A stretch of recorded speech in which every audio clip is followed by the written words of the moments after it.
The Ryder Cup dates back to 1927, which makes it as old as television, which is fitting, since the 38th edition of the tournament here at Celtic Manor may revolutionise the way we watch golf. It's being broadcast in 3D for those with the right TVs, who will never have seen those undulations on the putting greens quite so well. Do you sit there now with your Roy Orbison glasses on and watch screens, or do you do it how you always did it?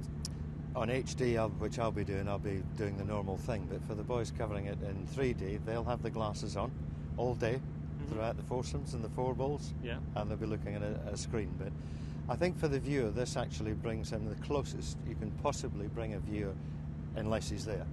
That's the difference it makes in golf. Golf's made for 3D. So this very clever 3D camera is worth £200,000. That camera there is shooting your right eye for you. This camera at the front is shooting your left eye for you, down through a mirror, and then it's all down to the glasses. So the two cameras in one have shot two images, one to the left, one slightly to the right. Those images are sent side by side to your 3D television. Your glasses prevent the left eye seeing the image intended for your right eye, and vice versa. Your brain cleverly puts them together in glorious 3D.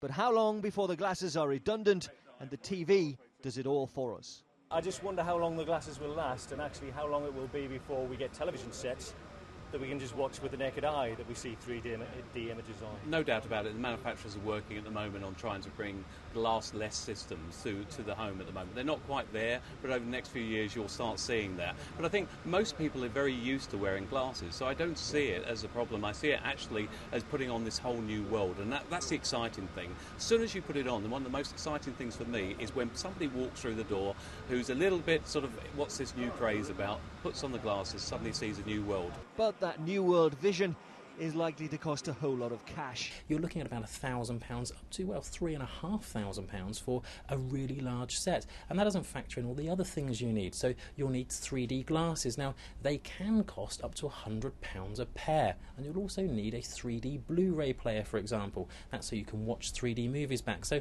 in all, you are going to be looking at spending quite a bit of money. And you wondered why so many of the American team arriving in cloudy South Wales earlier this week were wearing shades. Maybe they were actually 3D glasses. Ian Doveston, Sky News, Celtic Manor.